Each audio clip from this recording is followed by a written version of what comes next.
گیدڑ سنگی دراصل گیدڑ کے سر میں نکلنے والا ایک دانہ پھوڑا ہوتا ہے جو کہ اس کے سر میں اپنی شاخیں پھیلاتا ہے اور ایک خاص حد تک بڑا ہونے کے بعد خود بخود جڑ کر گر جاتا ہے۔ گرنے کے بعد بھی یہ جاندار رہتا ہے اور اسے جادو ٹونے کرنے والے اٹھا کر لے جاتے ہیں اور اپنے خاص مقاصد کے لیے استعمال کرتے ہیں۔ اسے تندور میں ہی رکھا جاتا ہے ورنہ اس کی بڑھوتری ختم ہو جاتی ہے یہاں تک کہ یہ مر جاتا ہے۔ کہنے والے کہتے ہیں کہ یہ نر اور مادہ حالتوں میں ہوتا ہے۔ جادوگروں کے پاس شوہر یا محبوب یا سسرال والوں کو قابو کرنے کے خواہش مند، خصوصاً محبت کا حصول چاہنے والے مرد و زن جب آتے ہیں تو انہیں ایک مخصوص رقم کے عوض یہ گیدڑ سنگی دی جاتی ہے۔ گیدڑ سنگی کی ہمیشہ جوڑی نر اور مادہ ایک ساتھ رکھی جاتی ہے ورنہ بقول ان بد عقیدہ لوگوں کی یہ کام نہیں کرتی اور بیکار ہو جاتی ہے۔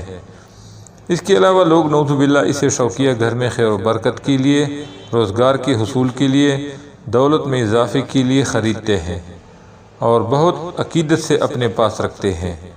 گیدڑ سنگی کے بال باقاعدہ بڑھتے ہیں اور ان کی باقاعدگی اور ایک خاص طریقے سے خراش تراش بھی کی جاتی ہے۔ یہ تو تھی گیدڑ سنگی کے بارے میں وہ معلومات اور عقائد جو مجھے پتہ چلے اور میں نے اپنا فرض جان کر آپ تک پہنچائے۔ اللہ بہتر جانتا ہے کہ ان میں کیا سچ ہے اور کیا جھوٹ، کیونکہ اللہ ہی سب سے بہتر علم رکھنے والا ہے۔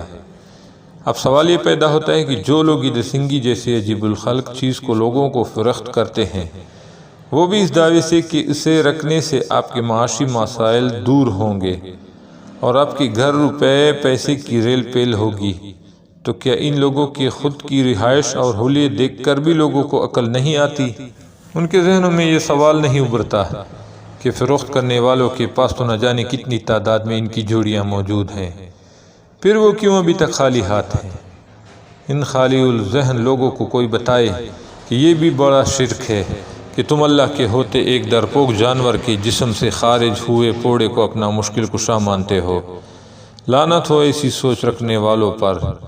پھر جب ان بد نصیبوں کو تو پتہ ہی نہیں ہے کہ ان کے گھر کی خوشیاں، خیر و برکت اور رونق اس بد شکل شے کی وجہ سے نہیں بلکہ 5 وقت کی نماز، سورتیں، آیتیں پڑھنے اور زمین پر سجدہ کرتے وقت سبحان ربی الاعلیٰ کہنے ہی کی بدولت ہیں۔